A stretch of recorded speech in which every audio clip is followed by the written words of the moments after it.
Hello everyone, welcome back to my channel Chilekota Vlog and welcome to my new vlog. তোমরা সবাই কেমন আছো? আশা করি ভালো আছো আর আমরা সবাই খুব ভালো আছি। আর আজকে ব্লগটা আমি বানাচ্ছি শুধু রেগুলার ডেইলি ব্লগের মতো নয়। আজকে আমি একটা অন্য বৃত্তান্ত নিয়ে আমি ব্লগটা বানাচ্ছি। কারণটা হলো কালকে তোমাদেরকে দেখাই, কালকে আমার আঙ্গুলের সার্জারি হয়েছে, ঠিক আছে? এই সার্জারিটা আমি একদম সরকারি হসপিটাল থেকে করিয়েছি, মানে বিনা খরচে, একদম কোনো খরচ হয়নি। আমার কোনো খরচ হয়নি বলা ভুল, যেমন ওষুধপত্র টুকটাক কিনতে হয়েছে আর মলম এসব কিনতে হয়েছে, আর ড্রেসিংয়ের জন্য যা খরচ হয়েছে মোটামুটি 3,000 টাকা মতো খরচা হয়েছে। আমার এই হাতের কাটাটা হয়েছিল মানে এই 2 মাস, ঠিক আছে, প্রায় 2 মাসের কাছাকাছি। বেসরকারি মতে যদি আমি চিকিৎসা করাতাম তাহলে হয়তো আর একটু আগে সুস্থ হয়ে যেত আমার হাতটা। যেহেতু আমি বেসরকারি কোনো সুবিধা নিইনি, সরকারি মতেই সব কিছু করেছি, টাইমটা আমার একটু বেশি লেগেছে। কিন্তু আমার এটা সত্যি প্রচণ্ডই খারাপ লেগেছিল। পুলিশটার এটা ব্যবহারটা করা আমাদের সাথে উচিত হয়নি। আমরা অনেক ঘুরে ঘাড়ে, আর হসপিটালে তো প্রচুর লোকজন থাকে, প্রচুর মানুষের প্রচুর সমস্যা থাকে, প্রচুর সমস্যা নিয়ে যায় সুস্থ হওয়ার জন্য। তো সেই টাকাটা আমাদের কাছে না থাকায় আমরা সরকারি সুবিধা নেওয়ার চেষ্টা করি। যেহেতু আমাদের সরকারি সুবিধা দিচ্ছে সরকার, ওই জন্য সরকারি সুবিধাটা আমরা নিই। আর ওখানে প্রচুর লোক নানানটা অসুখ বিসুখ নিয়ে, নানানটা সমস্যা নিয়ে যায়। আর আমরাও গেছিলাম কালকে। তার 3টে জয়েন করা আছে, ঠিক আছে, 3টে চেয়ার আছে, মানে এরকম জয়েন্ট করা, 3জন বসতে পারবে। বসেছি 2টো সিটে। আর ওটা ছিলাম গাছের ছায়ার মধ্যেও ছিল, হাওয়াটাও বেশ যাচ্ছিল, পাচ্ছিলাম, বেশ ভালো জায়গা পেয়েছিলাম।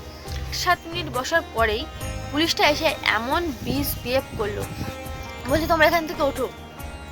আমি ভাবলাম হয়তো কি দিও, উনি কি এখানে বসবেন? তো আমরা উঠে গেছি। বা চেয়ারটা সরাবেন, এরকম নিয়ম আছে যে চেয়ারটা মাঝে মাঝে একটু সরিয়ে দিলে মানে সব মানুষ সুবিধাটা পেতে পারে। একজন মানুষ কেন সারাক্ষণ বসে থাকবে? ওই জন্য এরকম ওখানে সরকারি হসপিটালে এই নিয়মটা রয়েছে যে চেয়ারটা কিছুক্ষণ পর সরিয়ে মানে রাউন্ড, মানে গোল গোল করে ঘুরবে আর কি। এবারে আমরা, যে উনি বলেছেন তোমরা ওঠো, আমি আর ভাই উঠে গেছি। তুলে দিয়ে যে আরেকটা বয়স্ক দাদু বসেছিল, তাকেও বলছে যে তোমরা উঠে যাও। তাকে বলে সরি বলা ভুলেছে। উনি যেই দেখেছে আমাদেরকে বলছে, দাদুটা উঠে যাচ্ছিল, বলছে না আপনি বসুন। উনি দাদুটা বসেছিল, তার পাশে পুলিশ অফিসারটা, আমাদের সিটে পুলিশ অফিসারটা বসে পড়ল। এটাই আমার খুব খারাপ লেগেছে, খুবই খারাপ লেগেছে। প্রত্যেকটা মানুষের লাইন দিয়ে চেক আপ করতে মানে প্রচুর হ্যারেস হতে হয়, অনেক হ্যারেস হতে হয়। ওই জন্য মানুষের সুবিধার জন্য, আমাদের মতো মানুষের সুবিধার জন্য সিটগুলো করা হয়েছে। সেটা মনে হয় উনি জানেন না। এটা আমার কিন্তু প্রচণ্ডই খারাপ লেগেছে। ওটা ওই ব্যবহারটা ওনার করা উচিত হয়। তারপর কি আমি দাঁড়িয়ে আছি, আমাদের উঠে দিয়েছে, রীতিমতো উঠিয়ে দিয়েছে, আমরা দাঁড়িয়ে আছি, আমাদেরকে বলছে আপনার ওইদিকে সরে দাঁড়ান। কেন? ওনার হাওয়া খেতে অসুবিধা হচ্ছে। ওনার সামনে আমরা দাঁড়িয়ে আছি, মানে সামনে মানে কি ওনার থেকে একটু যথেষ্ট ডিস্টেন্স আছে, ওনার তাও হাওয়া খেতে অসুবিধা হচ্ছে বলছে, আমাদেরকে বলছে সরে যান। আমরা সরিনি, সত্যি আমরা সরিনি। আমার ভাই সরে গেছে, আমি তাইছিলাম, বলছে আপনারা কোথায় যাবেন? আমি ওপিডিতে যাবো। আমি একটু রেগে মেগেই বলেছি, উনি বুঝতেই পেরেছে উনি ভুল করেছে। আর আমি একটু একা একা বক করছিলাম, উনি বুঝতেই পেরেছে উনি ভুল করেছে, ওই জন্য উনি আমাদেরকে কিছু বলেনি। কিন্তু যাই বলি, যেটাই বলি না কেন, ওনার এই ব্যবহারটা করা উচিত হয়নি। কারণ হচ্ছে ওটা সরকারি সুবিধা দেওয়া হচ্ছে আমাদের মতো ডাক্তার দেখাতে যাওয়া মানুষদের জন্য। হ্যাঁ, আপনাদেরও কষ্ট হয়, কিন্তু আপনাদের যথেষ্ট ভালো পরিষেবা ওখানে দেওয়া হয়, আপনারা সেটা ব্যবহার করুন। আমরা বসে আছি বলে আপনার জেলাসি হওয়ার কোনো প্রশ্নই ওঠে না। যে ওখানে তাই গেল।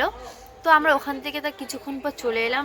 কিন্তু এর আগের দিন আমি একটা যখন ব্লাড টেস্টের জন্য আমি লাইন দিয়েছিলাম, তখন একটা পুলিশ আঙ্কেলের সাথে দেখা হয়েছিল। ওই আঙ্কেলটা অনেকটাই ভালো। পিছুবনি চলে যেতে আমার বাবুকে নিয়ে যেতে। তারপর আমরা আবার চলে গেলাম 2 ভাই মিলে 4 তলায়।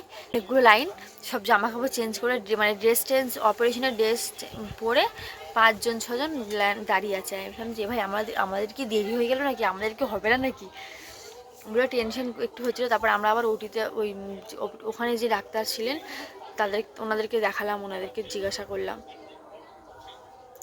তো ওনারা বললো তোমার একটু দেরি হবে, তোমার তো ছোট একটা সার্জারি, কিন্তু এনাদের আমার সামনে যারা ছিল তাদের অনেক বড় বড় অপারেশন হয়েছে।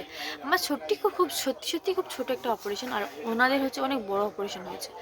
তা বললাম ঠিক আছে, কোনো ব্যাপার না বলে আমি ওখানে বসেছিলাম প্রায় দুটো দুটো পৌনে পৌনে দুটো বাজবে, তারও একটা 1:50 আমি ওটিতে গেছি।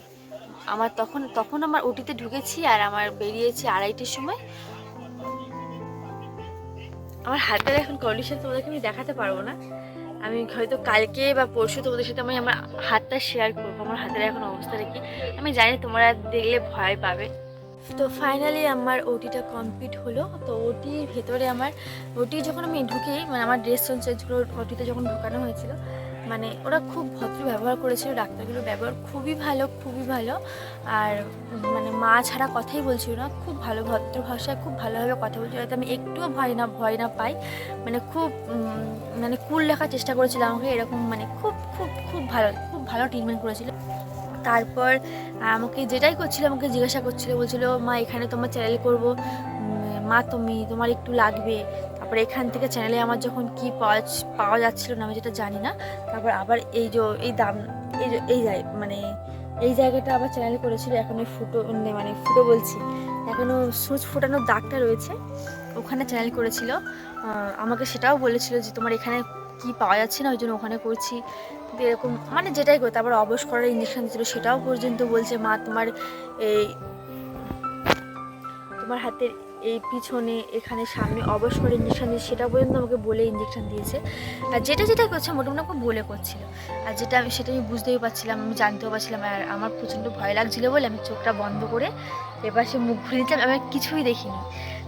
অপারেশনের পর যেমন হয়, তাও বাড়ি চলে আসতে পেরেছি। আর বাড়ি চলে আসতে শরীর না দিলেও ছেলের কথা মনে পড়লে আমার শরীরে এমনি এনার্জি চলে আসে, মানে বাড়ি যেতে হবে, ওকে দেখতে হবে।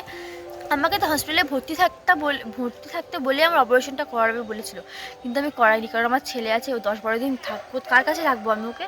আর রাখার লোকের অভাব নেই, কিন্তু ও থাকবে না, খাবে না, আমার ওটাই টেনশন, আমি মানে করিনি আর কি, মানে থাকিনি, হসপিটালে ভর্তি হয়নি, আমি এখানে বাড়ি চলে এসেছি। আমি বললাম যে আমি বলে করে ওপিডিতে করলাম, হয়তো ভর্তি হয়ে করলে হয়তো অপারেশনটা আরও ভালো হতো।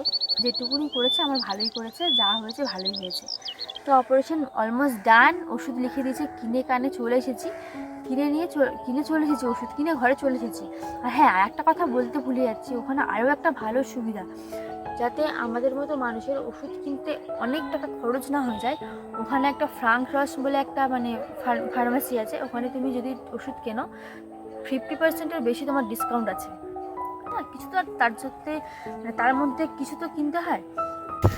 10টার সময় কিয়ানকে খাইয়ে 10টার মধ্যে সময় না, 10টার মধ্যে কিয়ানকে খাইয়ে দাইয়ে ঘুম পাড়িয়ে দিয়েছে। আমিও খেয়ে দিয়ে ওকে, আর যেহেতু আমি আগে খাইয়ে ঘুম পাড়িয়ে দিই, তার আমার সুবিধা হয়, নাহলে আমার নিজের খেতে সুবিধা হয়, ওকে খেয়ে দিয়ে ঘুম পাড়িয়ে দিই। তারপর আমি নিজে ঘুমিয়ে পড়েছি। ঘড়ির গায়ে পাক্কা 11টা বাজে, দেখছি আমার গা হাত পা চুল কাচ্ছে। আমি বলি আমার চুল কাছে, হয়তো মশার ভিতর মশা ঢুকে, দেখছি না মশা ঢুকেনি। মশা ঢুকেছে বলে আমি উঠে টয়লেট করতে গেছি, গিয়ে যেই টয়লেটে গেছি দেখছি যে আমার সারা গা, মানে মাথার চুল থেকে পায়ের নখ পর্যন্ত সারা গা পুরো ফুসকা হয়ে পুরো অ্যালার্জি। আমি তো ভয় পেয়েছি, আমি বলি আমার কি স্ট্রোক কিছু হয়ে গেল নাকি, আমি কি মরে যাবো এরকমভাবে। তো পিসুমণিকে ফোন করেছি, পিসুমণি বলে যে ও তো তাহলে অ্যালার্জি হয়েছে, এক্ষুনি তো হসপিটালে যেতে হবে। আর আমাদের বাড়ির কাছে একটাই সুবিধা আছে, যেটা টুকটাক হঠাৎ করে মানে শরীর খারাপ হলে তুমি সরকারি হসপিটাল সুভাষগ্রাম হসপিটাল আমাদের খোলা থাকে, তো ওখানে গেলাম আমার এমার্জেন্সিতে ওই রাত 11:30টার সময়। দিয়ে পিসুমণি আমার সাথে গেছিলো, পিসুমণি আমি বাবা রিক্সায় করে চলে গেলাম, গিয়ে ইঞ্জেকশন দিল, ওষুধ দিল, খেয়ে তারপর দেখলাম যে ঠিক আছে, মানে চুলকানিটা কমেছে, মানে তোমার ব্যথাটা ছাড়বে। আবার কি ঝড়ের মতো হাওয়া দিচ্ছে, দেখো গা পুরো ঠান্ডা হয়ে গেছে। হ্যাঁ দেখো গাছে একটা মোজাও পড়েছে, ওই যে গাছে মোজা পড়ে, দেখতে পাচ্ছ কি জানি না, এই যে একটা মোজা পড়েছে।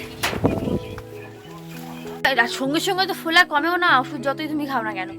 পুরো গাটা আমার ফুলে গেছিলো, পুরো মাথার চুল থেকে চুলকাচ্ছে এরকম ভাবে, পুরো এরকম ডাগা হয়ে ফুলে গেছিলো সারা মাথা। মানে পায়ের আঙুল আমি এরকম করে মুড়তে পারছি না, মানে এত ফুলে গেছিলো। তো তারপর আমার চুলকানিটা কমে গেছে। আর আমি পিসুমণি বলে ওষুধটা যখন খেয়েছিস তাড়াতাড়ি শুয়ে পড় বলে, আমি আবার শুয়ে পড়লাম। আর অ্যালার্জি ওষুধ খেলে ঘুমটা কিন্তু ভালোই হয়। এক ঘুমে একদম সকাল, তাও উঠতে ইচ্ছা করে না, জোর জবরদস্তি উঠলাম।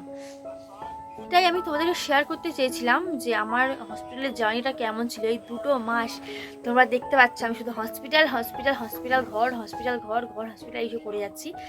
এই ছিল আমার পুরো জার্নি, যার এত মানে চেষ্টা করার পর তবে আমি এত ছোটো ছোটো তবে আমার হাতটা ভালো করতে পেরেছি। তবুও বন্ধুরা আমার আঙুল এরকম কিন্তু আর হবে না, এরকম কিন্তু আমার আঙুল আর হবে না। আমি সারা জীবনের মতো হারিয়ে ফেলেছি আমার আঙুলটা, সেটাও আমি তোমাদেরকে দেখাবো। আমি খুব দুঃখিত যে তোমাদেরকে আমি সেটা এখন দেখাতে পারছি না, যেহেতু ব্যান্ডেজ করা আছে। আমি তোমাদের সাথে সেটাও শেয়ার করব, ভালো মন্দ সবটাই তো শেয়ার করছি, এটাও শেয়ার করব অবশ্যই আমার আঙুলটা এখন কী কন্ডিশন। তো বন্ধুরা এই ছিল আজকে আমার ভিডিও। আর আমি বারবার জায়গা চেঞ্জ করছি যাতে তোমাদের একটু ভালো লাগে দেখতে ভিডিওটা। এক জায়গায় বসে বক বক করলে তোমরা বোর হয়ে যাবে, ওই জন্য আমি বারবার জায়গা চেঞ্জ করছি যাতে পিছনের ব্যাকগ্রাউন্ড একটু অন্য আসে, তোমাদের দেখতে ভালো লাগে। তো আজকের ভিডিওটা এতটুকুই ছিল। আমি আমি আমি এটা স্পেশালি ব্লগটা বানালাম, যেটা বানানো দরকার বলে প্রয়োজন বলে মনে করেছি, যেটা অনেকে জানা দরকার প্রয়োজন যে কেমন সুবিধা, সরকারি সুবিধা কেমন। হ্যাঁ, তুমি সমস্ত ট্রিটমেন্ট তুমি বিনামূল্যে পাবে, কিন্তু দেরি হবে আর লাইন দিতে হবে, এটাই শুধু একটা মানে সমস্যা। তাছাড়া কিন্তু বন্ধুরা সরকারি জায়গায় তোমার কিন্তু কোনো অবহেলা হবে না, হয়নি আমার, যেটা হয়নি আমি সেটাই তোমাদেরকে বলছি। আর পুলিশটার কথা বাদই দাও, ও তো আর ডাক্তার নয়, ও তো ওখানে সিকিউরিটি গার্ডের কাজ করছে না, ওই সবাইকে দিচ্ছে ওদিকে যাও সেদিকে যাও। ওর ওখানে ডাক্তার নয়, ডাক্তার হচ্ছে ভগবান। আর তারা মানুষের সাথে সম্মান দিয়ে ভালোবেসে কথা বলে, সেটা ওখানে খুব খুব পরিমাণে আছে। আমি খুব অনুপ্রাণিত যেরকম ডাক্তার সাথে আমি পড়েছি। আর উনি বলেন আমি প্রত্যেকটা ডাক্তার আমি দেখেছি। আমি তো আমার জ্ঞান হওয়ার সময় আমি সরকারি হসপিটালেই ভর্তি ছিলাম। আমি জানি যে মানে আমার এটা ভালো এক্সপিরিয়েন্স যে আমি সরকারি জায়গায় মানে অসুস্থ রোগীর সাথে খুব ভালো ব্যবহার করা হয়, খুব ভালো ব্যবহার করা হয়। মা ছাড়া ওরা কথাই বলে না, খুব ভালো লাগে, যেটা আমার যেটা পার্সোনালি খুব ভালো লাগে, কোনোরকম অবহেলা করে না।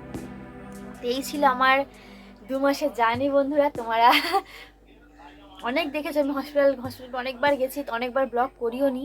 কত করব ব্লগ, আমি প্রত্যেকটা মানে সপ্তাহে 2বার 3বার করে আমি হসপিটালে যেতাম, কত ব্লগ করব, সবসময় ভিডিও করা সম্ভব হয়নি। তোমাদেরকে বলেছি যে আমি আজকে হসপিটালে গেছিলাম, এটা বলেছি, কিন্তু দেখানো হয়নি, তো ইচ্ছে করেই করিনি। তোমাদের কেমন লাগলো আমার এই জার্নিটা? তো বন্ধুরা এটাই ছিল আমার আজকের ভিডিও। তো যদি কিছু ভালো লেগে থাকে এটা লাইক করে দিও, কমেন্ট করো। আর আমার চ্যানেলে যারা এই ভিডিওটা নতুন দিয়েছে আমার চ্যানেলটা প্লিজ সাবস্ক্রাইব করে দাও প্লিজ, কারণ আমার সাবস্ক্রাইবার একদম বাড়তে চাইছে না। সেই কবে দেখেছিলাম 131টা, কালকে না পরশুদিন দিলাম একটা বেড়েছে, ঠিক আছে, আর বাড়ছে না, কিন্তু আমার একদম ভালো লাগছে না। তো চ্যানেলটা প্লিজ সাবস্ক্রাইব করে দিও। কালকের আবার ডেলি ব্লগের মতো আবার নতুন ডেলি ব্লগ আসবে। কালকে তো আবার সোমবার, কালকে হসপিটাল যেতে হবে, এবার ডেলি ব্লগের মতো ডেলি ব্লগ করবো। তোমাদের কেমন লাগলে সেটা কিন্তু অবশ্যই জানিও আজকে আমার ভিডিওটা, ঠিক আছে। আর আমার এই এক্সপিরিয়েন্সটাও তোমাদের কেমন লাগবে, বা তোমাদের সাথে এরকম কিছু হয়েছে কিনা সেটা আমাদেরকে বলো, আমাকে বলো, আমি শুনতে রাজি আছি, আমি তো শুনবো। তো টাটা।